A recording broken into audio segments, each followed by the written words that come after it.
take that first step, kahit maliit. Hindi kailangan big leap, and wag mong hintayin maging ready ka. Huwag mong problemahin yung hindi pa naman nangyayari, because what is important is yung ngayon, yung present, because what we plant today is what you will harvest tomorrow. And na-realize ko na yung growth, it starts when we take responsibility and we own our own actions.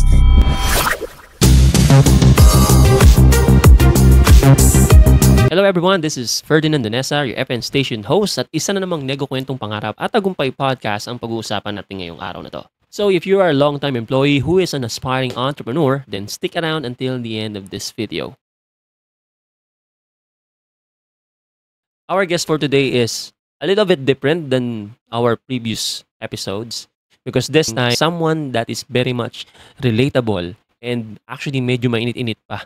Kasi this person is an employee for the past 19 years. And just recently lang, dun siya nag-decide mag-resign and decided to pursue her business. So it's not an easy road, but her testimony, her story will inspire you how to really help you jump from employee to business owner. She is one of the ambassador of the Digital Masters Philippines. And without further ado, let's all welcome my good friend, Pao Limbang. Yay! Alright! Hello everyone! I'm Paula Limbang. So, most people, they call me Coach Pao or Ate Pao. Ayan. Thank you, Ate Pao. Thank you, Ate Pao, for being here. I know you might be doing something else, pero because of your generosity, inalaw mo na magkaroon tayo ng ganitong klaseng talk. And I'm sure the value that you're going to share tonight is talagang makakatulong sa mga aspiring entrepreneurs natin just like you. Ate Pao, can you please share naman a little bit of your background? Ayan. So, yes, thank you. Thank you, Partner FN, ayan, for having me here and for your generosity also na ma-invite ako dito sa station mo. So, I'm Paula Limbang, no? So, sa family po namin, 5 kami magkakapatid. And yung second sa eldest ako, but parang eldest na rin kasi yung eldest namin is working abroad. So here in Philippines, so ako talaga yung panganay na talaga na ginagawa, no. Talagang marami kasi tayong hats na sinusuot everyday. Yung mom ko employer rin sa isang company, multinational company. And then yung dad ko naman business, nasa business siya before, yung mga souvenirs, ganyan, corporate giveaways, yan. Ayun. Thank you, Ate Pao. So actually, isa sa mga reason kung bakit talaga very relatable yung pag-uusapan natin ngayon. Kasi you just transition from being an employee to a business owner. No? So yes. I'm sure matagal ka ring empleyado. So can you please share a little bit about your employment history? Yes. So I worked as an employee for 19 long years po. Yes, wow talaga because first job ko po kasi ito. So, right after ko mag-graduate, naghanap po agad ako ng trabaho because kasi yung mga ibang classmates gusto nila magpahinga muna eh. So, ako nag-jump into looking for a job po talaga ako right after. And yes, halos 2 dekada po tayo na nasa corporate and doing admin work and yan sa operations in the real estate industry and yun. And then at the same time, syempre kasi kapag employee, no, limited yung income. 'Di ba? And yung income is may ceiling naman. May ceiling siya talaga, to be honest naman. So that's why nung time na yon, kahit mga around 22 or 23 ako nung age na yon, naghanap ako ng additional source of income. So that's where I started doing events. Sumasama-sama ako sa mga events planner. Ayan, doon ako nag-a-assist. So I do that on weekends. So just imagine, I have my day job full-time ng Monday to Friday. Tapos, meron akong event na trabaho on weekends. Nice. Yun. Yun tayo kasi pag... Bali ilang years ka nang nag-work noon bago ka nag-start nung side business mo na yon? Siguro, 2 years. After 2 years, nag-start ako ng side business. Wow. Tagal na rin pala nung side business mo na yan, ano? Since 2009 na. So, bali, paano ka napasok dun sa side business mo na yon? Kasi, sinasabi mo, nabanggit mo na sa real estate ka. And then, paano ka napasok dun sa side business mo na events? Before kasi, mahilig kasi ako magbutingting ng mga stuff, trinkets, ganyan. And then, usually, I sell it off to my friends. Yung mga ginagawa kong crafts. And then, one time, kasi no, during my college, one time meron akong na-attend na fair, event pala yun, na natuwa lang ako dun sa mga suppliers, natuwa ako na iba-iba na sa event industry pala ang lawak, ang laki. Yeah. So, hanggang sa nadala ko siya nung after ko mag-graduate and then nakakita ako ng actually opportunity na maka-attend din sa isa sa mga seminars. Kasi nga, andun ako sa point na ano gusto ko na additional source of income. So, I think, parang naisip ko doon na pwede ako, ano yung pwede kong gawin that I can make use of my talent or Nice. yung thing na gusto kong gawin. Kasi hirap naman mag-sideline ka tapos hindi ko naman gusto yung ginagawa ko. Yeah. Pero ang galing din ng coach, no? Kasi na-realize mo kagad siya na kailangan mo ng side hustle nung nagwo-work ka, no? Kasi unfortunately, no, to some people, they stick with one income, which is yun yung nagiging mahirap. Pero sa case mo, no, ang galing dahil na-realize mo kagad na kulang yung sinasahod ko. I need to do something about it. Tama ba, coach? Yes, magastos kasi ako. Yun talaga yun. yun pala yun, no? Hindi kasi kumbaga pag i-compute mo, syempre, I'm helping my family, di ba? Kailangan meron kang bibilin para sa bahay, and then at the same time, andun na ako I'm paying my own bills, Yeah. tapos, syempre, paano yung sarili ko, di ba? So, kailangan meron din ako na pang spend for myself. And then, actually, yung time na yon, ang sahod ko nga lang was, 7,200 something lang. So, ganun siya kababa. Kasi, well, Wow. siguro na mga way back pa, medyo okay pa yung ganong income. Pero, di ba, for a beginner like that, kulang talaga.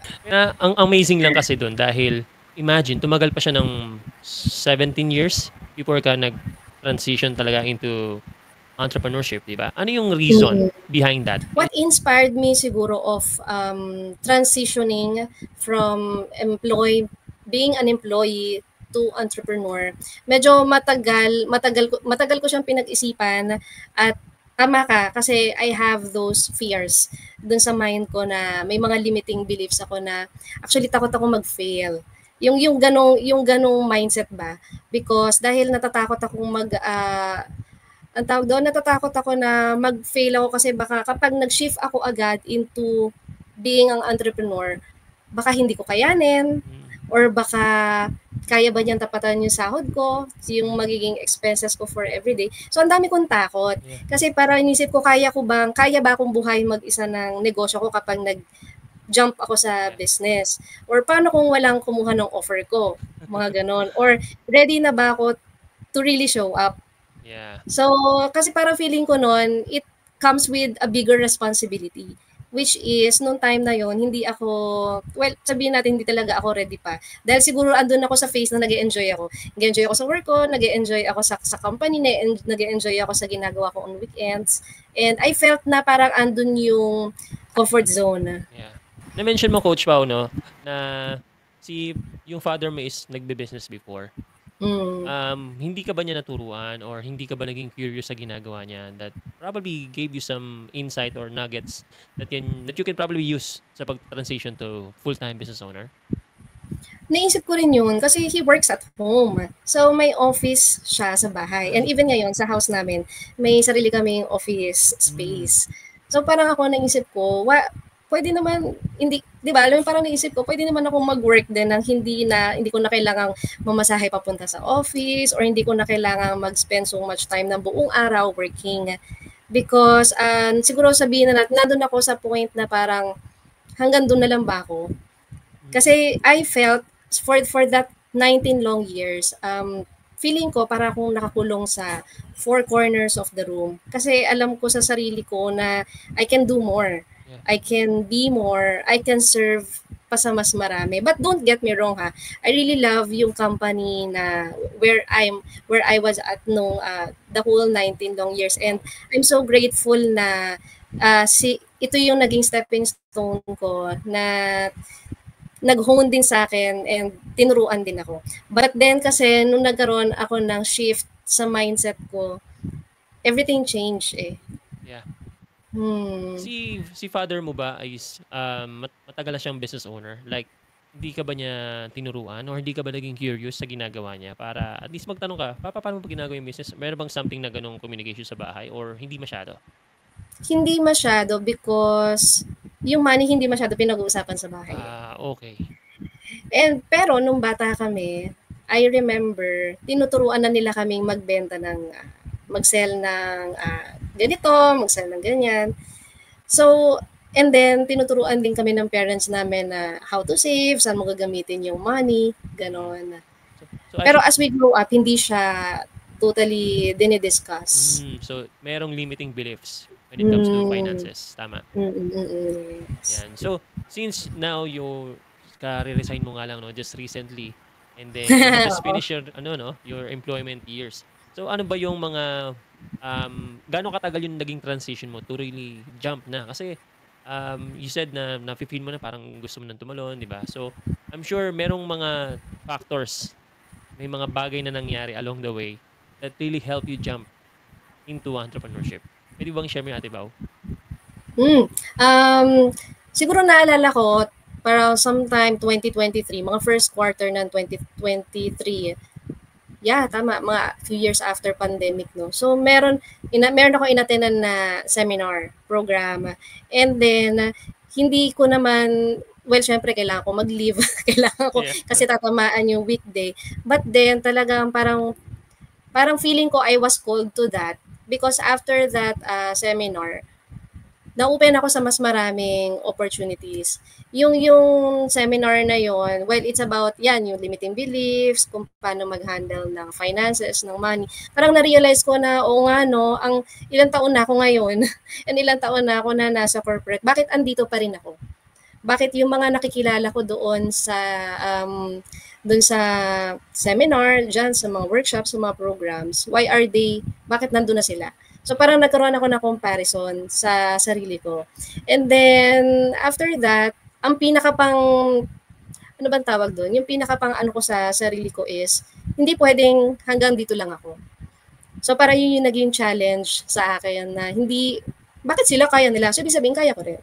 Yeah, since na-mention mo na, Coach Ate Pao, na umattend ka ng seminars, no? So, I'm sure meron ding ibang mga employees na umattend ng seminars. So, if you don't mind, mga ilang seminars yung na-attendan mo? Mga almost 10 na, mga gano'n. 5, more than 5, 6, 7, 8, mga ganun na. Ang dami rin. Siguro kasi, yeah, kailangan, alam mo yun, talaga sa sobrang dami na nung mga natutunan ko, talagang mag-shift talaga yung mindset ko. And, well, I'm grateful din na ganun yung nangyari because here I am. Yes. So, kasi diba? Kaya ako natanong yung Coach Ate Pao kasi gusto ko maging realistic to sa ibang tao. No? Kasi yung iba, probably, sa first seminar nila, nag-jump agad sila. Yung iba hindi, it takes time kasi nga naglalaban yung isip tsaka puso eh. Pero in your case, almost 10. So, which is normal na nararamdaman ng isang empleyado na gusto mag-transition sa business. Kasi hindi siya ganun kadali, no? Pero ang kagandahan lang kasi is, since nagtuloy-tuloy ka doon sa pag-attend ng seminars, now, you're here. Can you tell me kung paano, kung sino at anong community nag-allow sa'yo to really, eto na, this is it, I'm going to jump na? Madami eh. Marami. Well, so yung una, syempre meron akong may mga mentors and coaches din talaga ako doon sa isang program na for inner self. Ganyan. And then it led me to other opportunity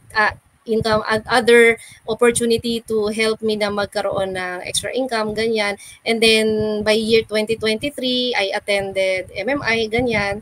Tapos actually, mag-isa lang ako noon.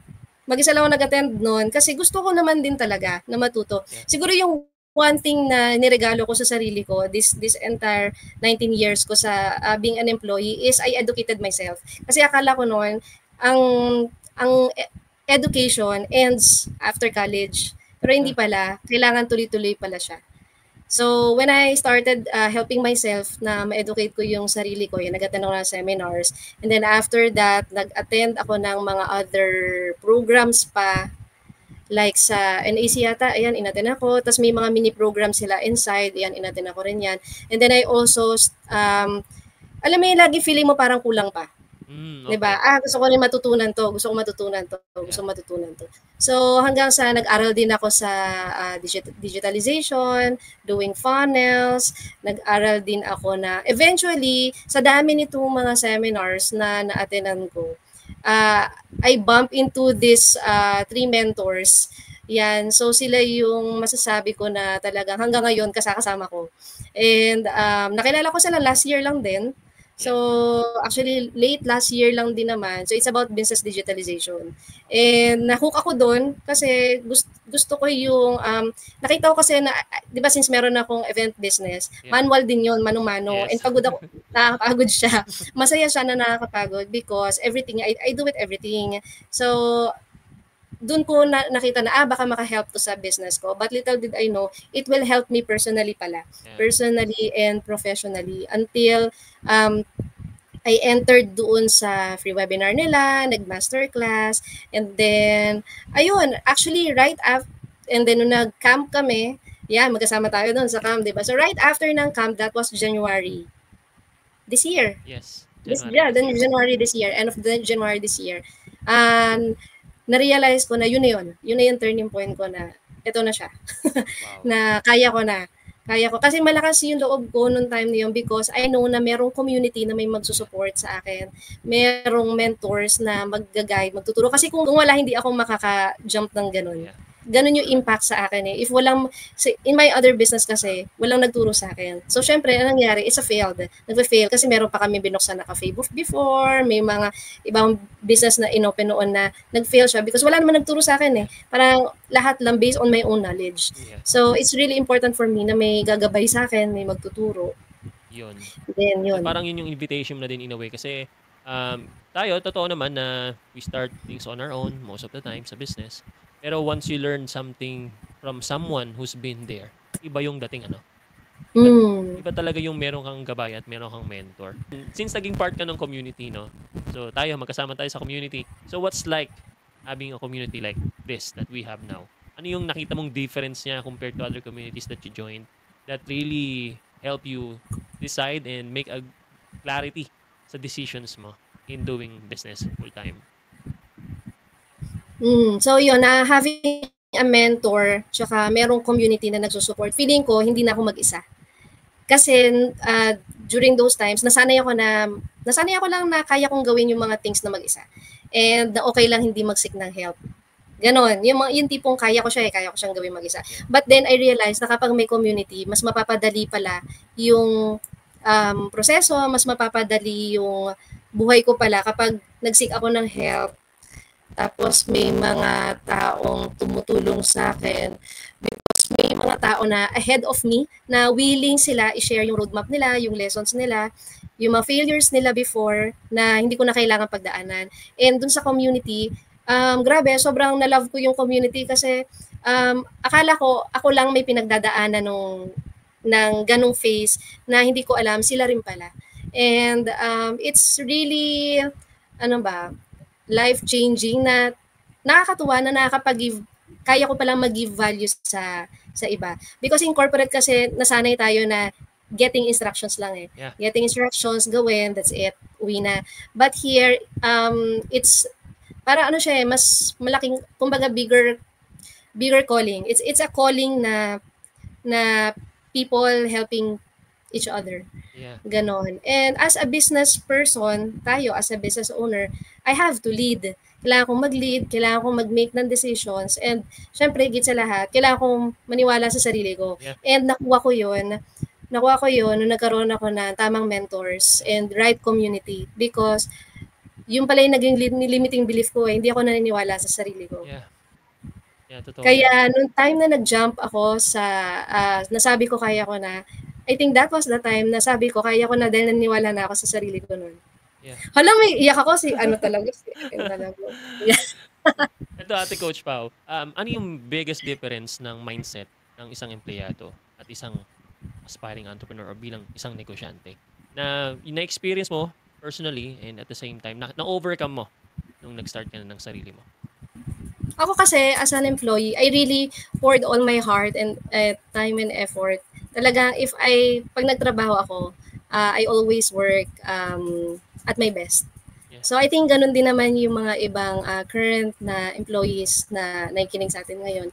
And kasi 'di ba ang tanong lang naman diyan para kanino ba tayo bumabangon, 'di ba? So ako, I work hard because ito yung alam kong gawin eh. Yeah. 'Di ba? And because my mindset that time was also limited. So limited din yung oras ko. I have to work 8 to 5. Kung kailangan mag-overtime, kailangan mag-extend ng hours. And then kung kailangan ng weekends, 'di ba? And then limited din yung position. Yeah. Hindi naman every year pwede ka ma-promote. 'Di ba? Na every year inaasam natin, wag natin ikaila, every year inaasam nating lahat 'yan. Yes. And then even by our paycheck, kung ano man, it's also limited. And minsan nga yung iba sasabihin nila, magtrabaho base sa sahod. 'Di ba? Pero ako kasi when I work, I really work na I always give my best kapag nagtatrabaho ako. So I think yun yung mindset na nakuha ko as an employee. But yun nga, may limitations. Kaya actually for me, medyo nahirapan talaga ako mag-transition sa entrepreneurship. Kaya ang tagal ko siyang pinag-isipan, ang tagal na decision making siya for me because every time mag-jump ako into doing my own business, nasa employee mindset pa rin ako. Yeah. Like, magtatayo ako ng negosyo pero ako pa rin lahat yung gagawa. Yeah. Ako pa rin yung magtatrabaho for this. Yes, I enjoy, pero ako pa rin yung gumagawa. Which is, na-realize ko, niyanturo ng mga mentors and coaches natin, na business mo na yan eh, bakit ikaw pa rin yung gumagawa? Bakit ikaw pa rin yung nagtatrabaho for that? Dapat, ang gagawin ko na lang is to expand and scale. One reason, kaya pala hindi nag-expand yung negosyo ko. Kasi dahil sabay yung employment ko, sabay yung business ko, hindi siya nag-expand. Kaya pala hindi nag-expand yung negosyo ko. Kasi I was on that employee mindset pa rin. Yeah. And you're controlling everything instead of delegating it. Tama? Yun, kasi takot ako mag-delegate. May, alam mo yung parang trust issue, ganyan. Kasi sa work, di ba pa sa work, kapag binigay yung task sa'yo, siguro sa tagal ko na kasi nag-work din in that industry, kahit nakapikit ako, alam ko yung gagawin. And syempre, pag in-apply mo siya sa business, hindi pala siya ganun. Na sa business, kailangan mo siya i-delegate so you can scale. 'Di ba? Makapag-scale ka, makapag-expand ka, and lumago ka.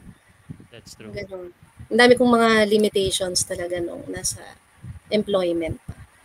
Eh ngayon, nasa business ka na, ano na yung naging pagbabago? Yung mga realizations na, hindi pala dapat ganun. Na alam mo na, I can do better na. Yung mga bagay na nag-hold back sa'yo before. Marami because meron akong freedom sa time. Ang tawag doon. And na-realize ko rin na itong mga natutunan ko and me na as an entrepreneur, no, na itong hinuhold ko is stronger than my fears. Kasi ang hirap kumawala doon sa feeling mo nakakulong ka dahil yun yung komportable. And then yung nakasanayan. But I felt I was stagnant. Yeah. Kaya nung time na talagang nag-transition ako, slowly, I'm learning and still learning. Actually, nag-aral ako ng new skills, nag-invest ako sa programs, nag-connect ako to communities because yun yung kailangan kong gawin. Yeah. And I think ang cost nito is yung taking action. Yung taking action talaga, yun yung na-realize ko when I entered the business. Yeah. It's more on taking action. Kasi pagdating sa negosyo, pag hindi ako nag-take action, hindi ko ginawa itong bagay na to, mahuhuli ako. Hindi ako makakapag-expand, hindi ako makakapag-scale, wala akong natutunan. Or, sayang naman, lahat ng natutunan ko kung hindi ko siya i-apply. Doon pa lang, makikita mo na yung shift no? Kasi nung empleyado tayo, hindi natin naiisip yun Kasi basta, naisip lang natin, papasok tayo, sahod tayo, and that's it, di ba? Pero ngayon, you're in control na, you're in control of your time, you're in control of your energy, lalagay mo yun kung saan siya mag-work. Tama? Yes. Yan. Coach Ate Pao, so since this podcast is really to help someone like you, an employee, a long-time employee, to really start or jump into business, ano ba yung mabibigay mong advice sa kanila? Ayan, sa mga listening right now, no, and currently employed pa and dreaming of doing more and buhay pa yung dreams ninyo, no, take that first step, kahit maliit. Hindi kailangan big leap and wag mong hintayin maging ready ka. Yun. Because I said yes to an opportunity when I wasn't 100% ready. Ang una kong pinagkatiwalaan yung sarili ko. So, kung na-feel nyo yung ganong spark, wag nyo i-ignore. And you don't have to quit your job right away. Because like me, syempre, I started educating myself. Talagang gusto ko kasi muna tulungan yung sarili ko. Yun yung purpose ko kung bakit ako nag-a-attend ng mga seminars, ng mga programs, because I want to help myself first. So that when I'm overflowing, mas madali ko ma-share yung sarili ko, yung talent and skills ko sa iba. So nag-explore din po ako ng side hustles, nag-aral ako ng mga digital tools, and then I help myself na mag-expand yung mindset ko na hindi ako nakakulong sa kung ano man yung limited lang na knowledge na meron ako. So start learning, surround yourself with the right people with pure and good intention, and hindi mo kailangan i-figure out mag-isa lahat. And what I do now is to inspire others because I used to be like you, like them, no, na overwork, overwhelmed, yung iba underpaid, 'di ba? Or yung iba good naman yung income but feeling nila may kulang pa. And now, of course, I have my system to help others na makapag-build ng something sustainable, and ito jumping into entrepreneurship, being a business owner, na what I do right now is something na that I really want because nung nagpaalam naman ako sa boss ko, it was a sweet and nice na conversation, and sabi ko ito yung something that I wanna do. And can I share something, no? Yeah, Last year parang sometime September or October, nag-declare lang ako sa sarili ko. Just a declaration lang na sabi ko, I wanna be out of the corporate world before ako mag-birthday. So, hindi ko alam kung paano ko gagawin. Hindi ko alam kung kailan, yung eksaktong date, kung kailan mangyayari yun. Hindi ko alam. Ang alam ko lang is nag-declare ako na I just wanna be out of the corporate world. Because naniniwala ako sa sarili ko na I can do more, I can be more, I can serve to more. And I've served the company so well for the 19 long years, and I think I deserve din naman na ako naman it's for myself din naman. Yeah. So ayun, June yung official na nakapag-resign ako sa aking long time corporate job, and just July 4 yun yung birthday ko. Wow. So imagine yung universe na talagang nag-align siya to what I've declared, 'di ba? Na wala ako sa corporate world na just before my birthday, and I have amazing mentors and coaches and community na nakasuporta sa akin. Grabe, iba talaga kapag nag-take action ka. So yun din po, mag-take action lang kayo, huwag niyong isipin yung mangyayari in the future. Yung future may sarili siyang buhay. 'Di ba? May sarili siyang huwag mong problemahin yung hindi pa naman nangyayari, because what is important is yung ngayon, yung present, because what we plant today is what you will harvest tomorrow. And yung mindset shift, being an employee, I was always waiting for instructions. And as a business owner, syempre kailangan kong mag-lead this time, kailangan ko to make decisions. And na-realize ko na yung growth, it starts when we take responsibility and we own our own actions. So having mentors, tsaka supportive community, talagang nagbago lahat sa akin because it gave me clarity, courage, naging mas matapang tayo, and most of all, it gave me direction po talaga. Yeah. And yung mentorship actually, nakatulong po siya sa akin na ma-fast track yung learning ko, and ma-avoid ko yung mga unnecessary mistakes because pinagdaanan na nila yun eh. And yung community, it gave me actually encouragement and collaboration. Yan, katulad ng ginagawa natin yun. So as an employee, I was used to structure and direction, and hindi ako yung decision maker, so hindi ako pwedeng mag-decide basta-basta on my own. And syempre, as an entrepreneur, I had to create that structure for myself. And that takes a different mindset. Sobrang malaking leap siya. And dahil I have to lead myself first, and naniwala ako sa value ko, and I just have to take initiative lang kahit walang nanonood sa akin. Yeah. 'Di ba? Kasi yun eh, kapag entrepreneur ka, kahit walang nanonood sa'yo, di ka, kailangan ito pa rin. May, Yes. ang tawag doon, may disiplina. Yeah. And coach, how does it feel na malaya ka na ngayon? Ano yung feeling? Feeling ko mas marami akong tatrabahuin ngayon.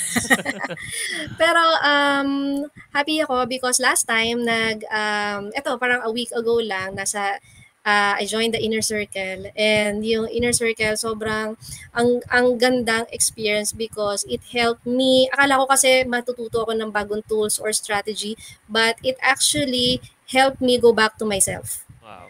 So, it's inner me. Inner me talaga yung natutunan ko. And the good thing about this, habang nasa training ako, bit-bit ko yung mommy ko, kasama ko yung sister ko. So, I also have the time na makabanding sila. I get to enjoy that moment also na hindi ko naman pwedeng gawin during my employment years, di ba? Doon sa employment time natin. And natutuwa ako because, doing this business, nagkaroon ako ng flexibility sa oras. And yan, yung time freedom. And ngayon, I get to work here at home. Pero, syempre, kailangan may disiplina pa rin. Hindi pwedeng tanghali ang gising. Yeah. Kailangan grounded pa rin tayo. And merong direction.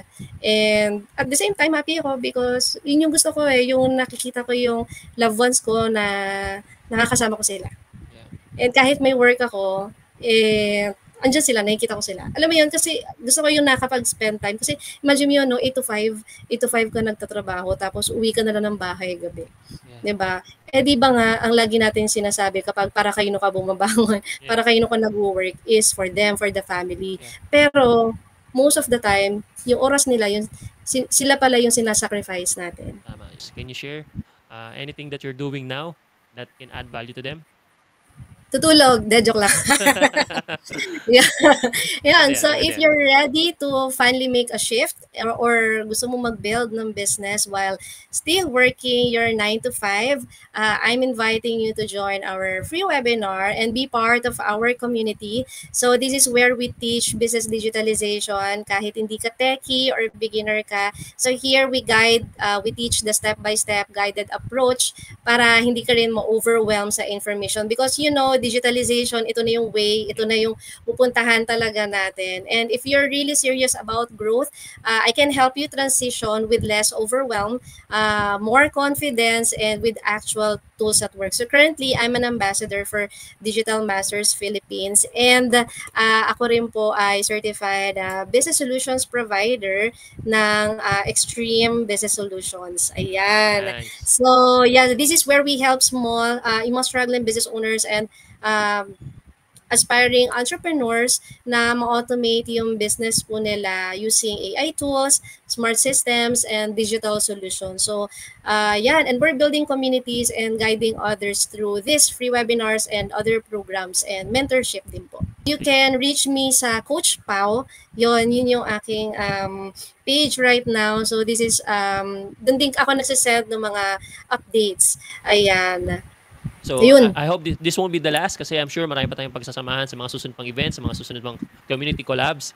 Again, thank you for your time and God bless you. See you next time. And to close this episode, I just want you to realize na we have our own journey. We have our own way of seeing things. We have our own way of approaching different kind of situations. In case ni Ate Pao, she found her gold mine in our community. And I'm sure andun ka rin sa stage na yun na probably you're looking for someone who can help you or who might guide you to really step out of your comfort zone. Kasi yan yung pinakamahirap na bagay. And sabi ni Mark Zuckerberg, and he said it best, sabi nga niya, the biggest risk is not taking any risk. Today, you may still be working, but because of AI, we're not sure how long are we going to keep our jobs. That's why it's always okay to be ready and prepared. So this is not really to scare you, but to remind you that you have to take risks. Again, if you find value in this kind of content, please don't forget to like and share, especially to your friends and relatives who might be long-time employees and aspiring entrepreneurs. This is the time to decide and to act towards your dream business. Again, always remember that God loves you, God bless you, See you on my next episode.